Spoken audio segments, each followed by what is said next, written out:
بجد مش عارفة أوصف لكم إزاي قد إيه قلبي بيوجعني لمّا بتقعد قدّامي في therapy ست كبيرة تقول لي: "أنا ولادي بعدوا عني، مش عايزين يتكلموا معايا، بيبعدوني عن حياتهم بشكلٍ ما."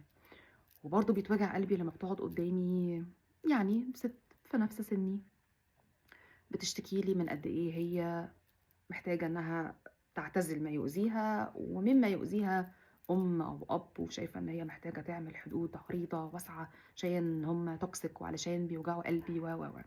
هاقول حاجتين. أنا مدرستي في الtherapy دنيا ودين.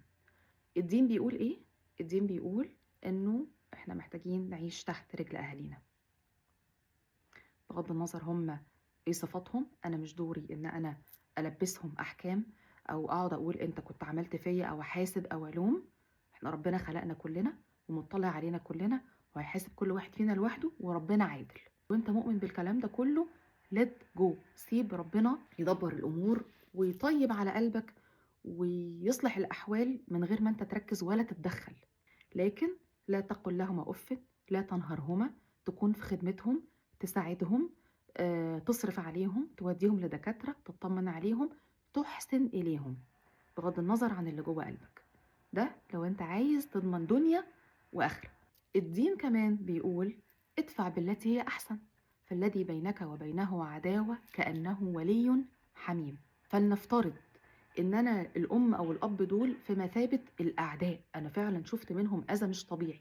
برضه ربنا بيقول لك إنك لمّا تدفع بالتي هي أحسن من غير ما تستنى إن اللي قدّامك based on أو على أساس الكويس اللي بتعمله إن هو يبقى كويس معاك، اعمل الحسنى وبس. فالذي بينك وبينه عداوة كأنه ولي حميم. تقول لي إزاي؟ أقول لك ما أعرفش، ربنا اللي بيدبّر الدنيا كلّها والأمور كلّها وهو وعد بده.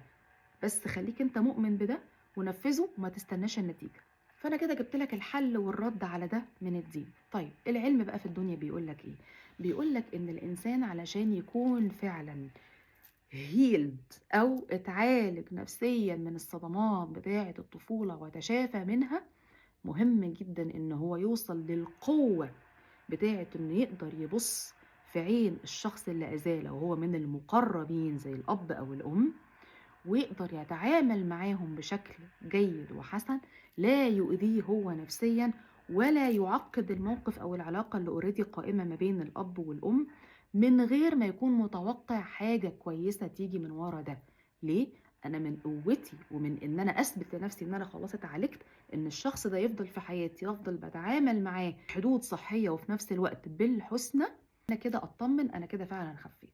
لكن أدّيهم ضهري وأمشي، ده الحل السهل، وكلنا عارفين إن الحلول السهلة بتكون غلط، وإن الحلول الصح والأجوبة الصح للمشاكل 99.9% بتكون صعبة.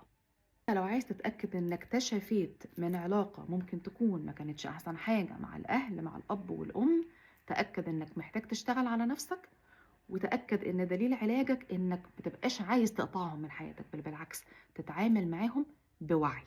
وفي كلمة جوهرية كده قالوها لنا في الثيرابي، إن أنت لما تحدد وعي الشخص اللي قدامك هتحدد أحسن طريقة في التعامل معاه.